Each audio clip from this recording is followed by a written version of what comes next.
Graça e paz a todos os irmãos.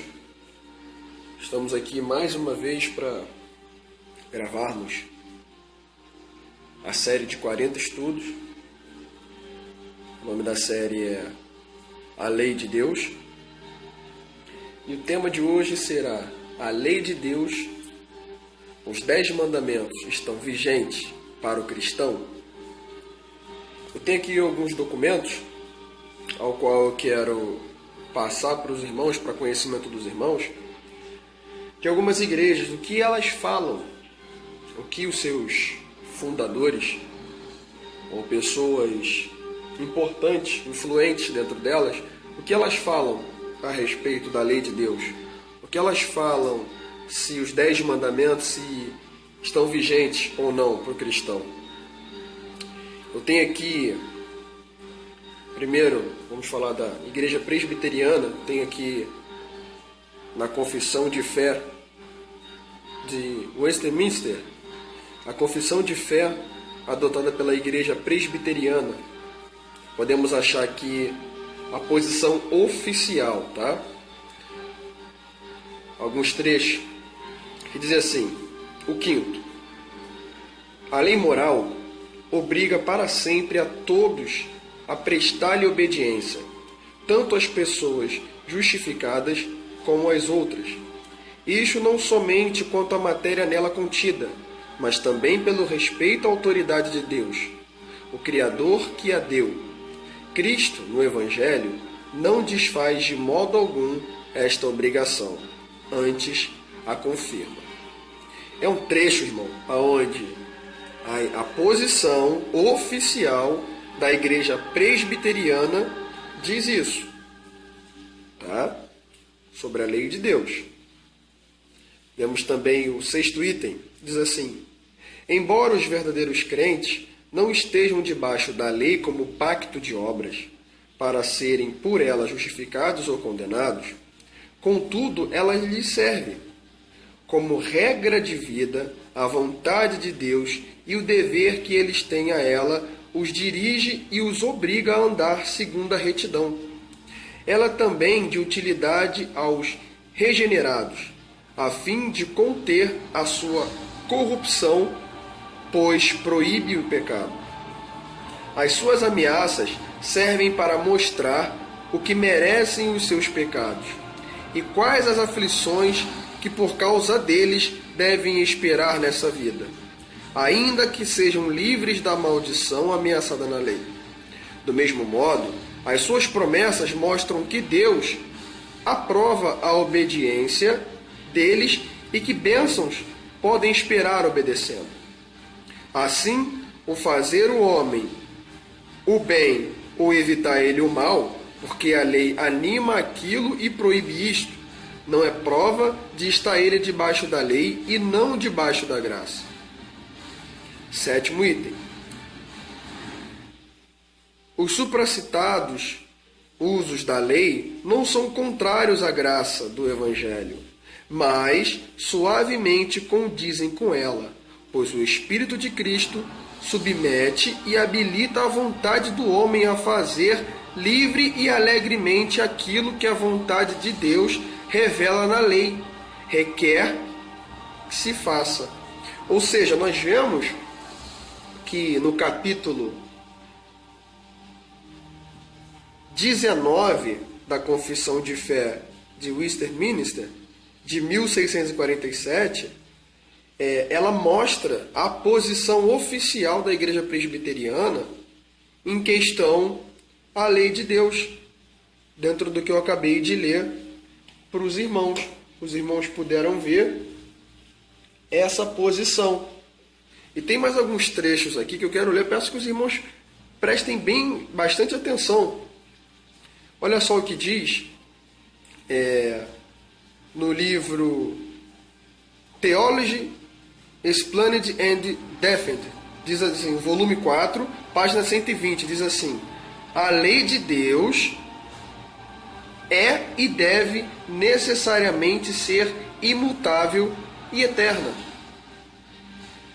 E o grande reformador João Calvino, um dos pioneiros aí do movimento de reforma e pai da Igreja Presbiteriana e da Batista, ele escreveu assim, suas instas, no volume 2, capítulo 7, tá? Diz assim: a lei não sofreu nenhuma diminuição de sua autoridade e deve receber de nossa parte sempre o mesmo respeito e obediência.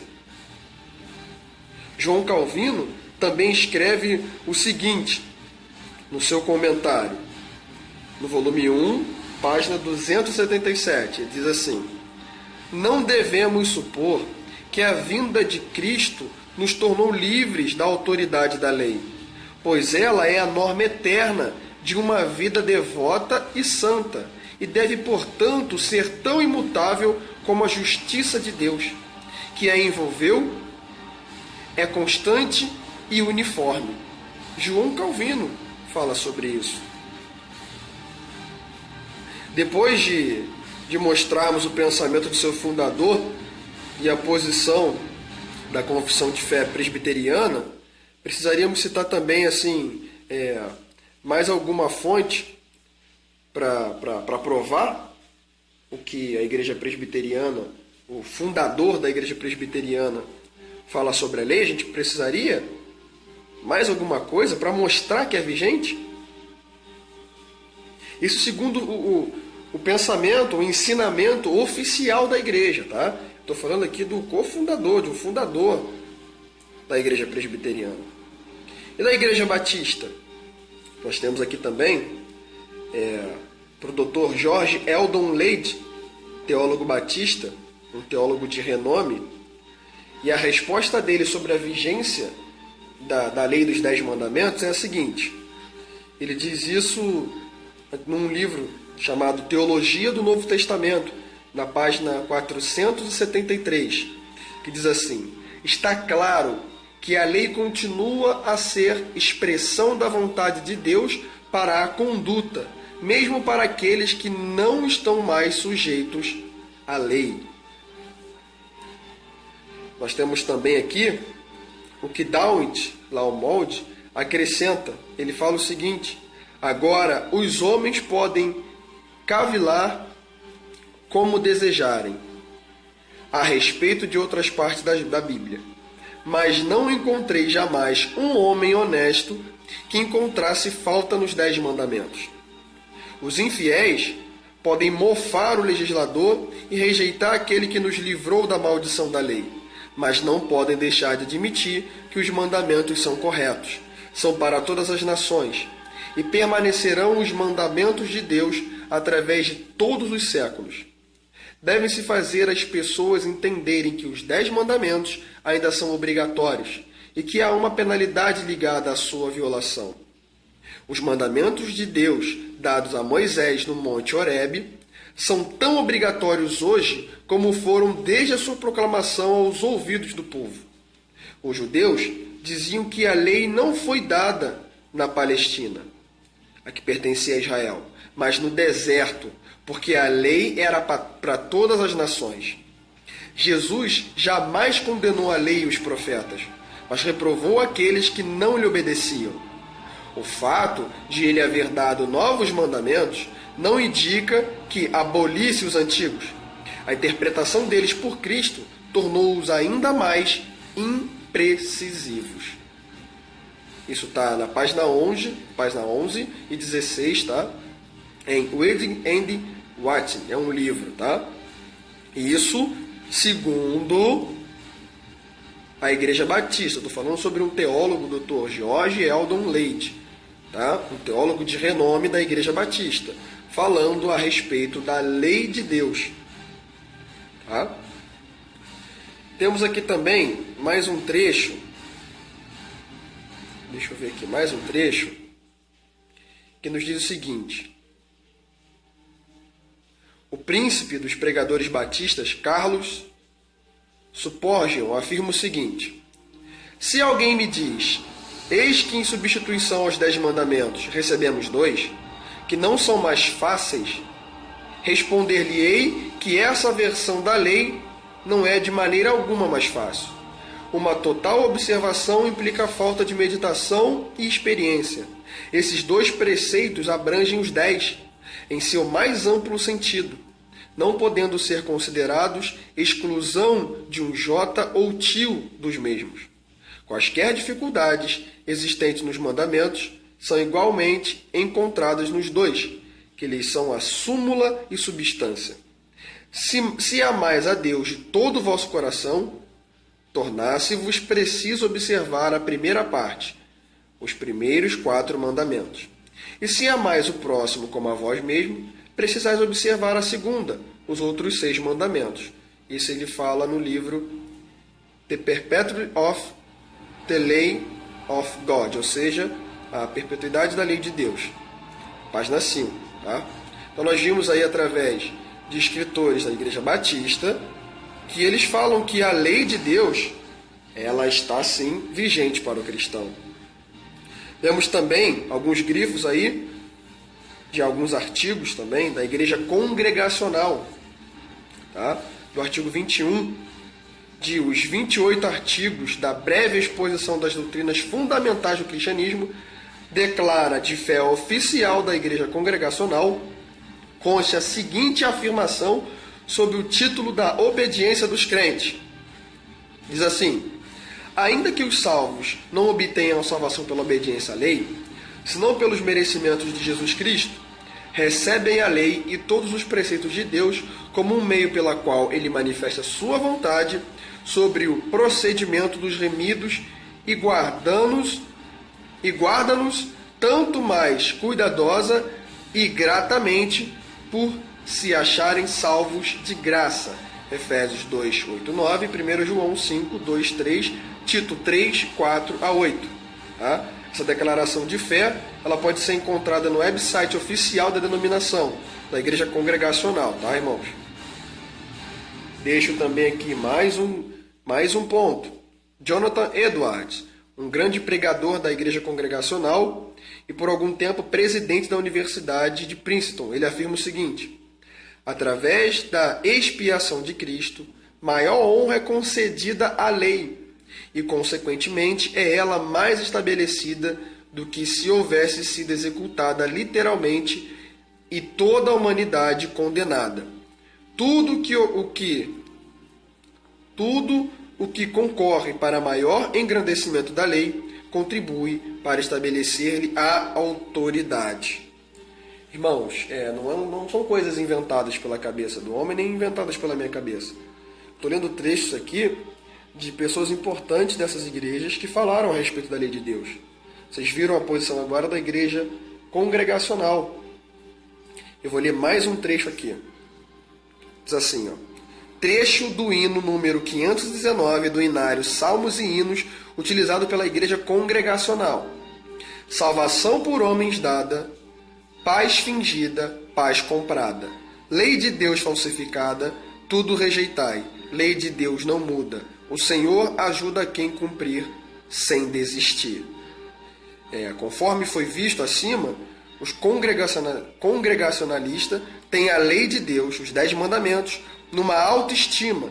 Depois de mostrarmos o ensinamento expresso em seu próprio inário, precisaríamos citar mais alguma fonte para poder provar que todos os 10 mandamentos permanecem vigentes para os cristãos, segundo o ensinamento oficial das igrejas congregacionalistas? Das igrejas congregacionais? A gente precisa apresentar mais alguma coisa? Não, né? Vamos ver também agora a posição da igreja luterana em frente à lei de Deus. A posição oficial da igreja luterana pode ser expressada por um de seus catecismos mais conhecidos. Está lá no extraído da Fórmula de Concórdia, artigo 6, diz assim: conquanto aqueles que verdadeiramente creem em Cristo e são sinceramente convertidos a Deus, estão mediante Cristo libertos da maldição e restrições da lei. Não obstante, não estão nesse sentido sem lei, uma vez que o Filho de Deus os redimiu para a razão mesma de que possam meditar sobre a lei de Deus dia e noite, e continuamente exercitar-se em sua observância. Martim Lutero, no prefácio à Epístola aos Romanos, ele declara o seguinte sobre o capítulo 6. Ser sem lei não é o mesmo que não ter lei alguma, e que se possa fazer o que apraz a cada um. Senão o que está debaixo da lei é quando, sem a graça, lidamos com as obras da lei. A graça, porém, nos torna a lei agradável, de sorte que não há mais pecado e a lei não está contra nós, mas em harmonia conosco. Esta é a verdadeira liberdade do pecado e da lei. É uma liberdade de fazer apenas o bem, com vontade de viver corretamente sem a coação da lei. Por isso, tal liberdade é uma liberdade espiritual, que não anula a lei, e sim oferece aquilo que é exigido pela lei. Isso, irmãos, é Martinho Lutero que diz a respeito da igreja luterana, ensinamentos oficiais, tá? Esse documento vocês vão receber via e-mail, basta escrever, vou colocar um comentário aí debaixo do vídeo que nós enviamos para vocês esse documento. Vamos ver agora a respeito da igreja metodista. Milhares e milhões de cristãos por todo o mundo têm honrado a memória de John Wesley, o grande reavivalista do século XVII e pai do metodismo. Esse grande reformador foi um dos que mais firmemente defendeu a observância da lei de Deus. E assim diz: a lei moral contida nos 10 mandamentos e realçada pelos profetas, ele, Cristo, não aboliu. Sua vinda não teve como objetivo revogar qualquer parte dela. Esta é uma lei que jamais pode ser anulada, que permanece firme como a testemunha do céu. Salmo 89, verso 37. A lei moral encontra, sim, um fundamento inteiramente diferente da lei cerimonial ou ritual. Todas as partes da lei moral devem permanecer em vigor em todo o mundo e em todos os tempos, pois não dependem, quer de tempo, quer de lugar, ou de quaisquer circunstâncias sujeitas às mudanças, mas da natureza de Deus e do homem, e da sua imutável relação de um para com o outro. Quem diz isso é John Wesley, irmão. Eu vou ler também aqui uma citação do bispo metodista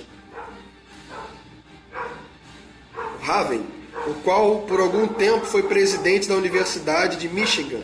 Em sua obra Pillars of Truth, declarou: este decálogo jamais pode tornar-se obsoleto. Ele foi destinado a todos os homens, e obedecido, cumulará a todos os homens nobres e virtuosos de bênçãos imortais. É uma espécie de consagração dos ensinos morais da Bíblia. Isso é tremendo, irmãos. Temos o que John Wesley fala a respeito disso e que um pregador diz a respeito da lei de Deus. Tá? Vamos para a Igreja Anglicana Episcopal. O que eles falam a respeito disso, da vigência da lei de Deus?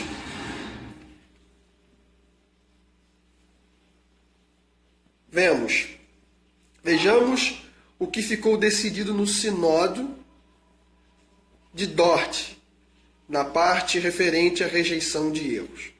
Erro 4.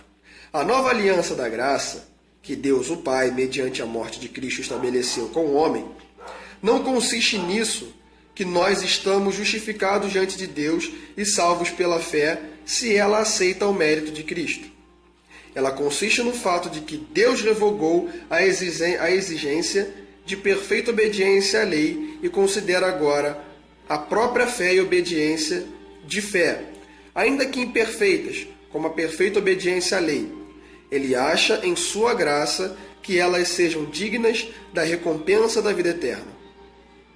Refutação. Os que ensinam isto contradizem a Escritura, sendo justificados gratuitamente por sua graça, mediante a redenção que há em Cristo Jesus, a quem Deus propôs no seu sangue como propiciação mediante a fé. Romanos 3, 24 e 25. Eles introduzem, junto com o ímpio Socino, uma nova e estranha justificação do homem diante de Deus, contrária ao consenso da igreja inteira. Está em Rejeição de Erros, capítulo 2, a morte de Cristo e redenção do homem por meio dela. Nós podemos também citar o que declara o grande reformador escocês John Conox, no documento oficial de denominação, no capítulo 15, sob o título A Perfeição da Lei e a Imperfeição do Homem.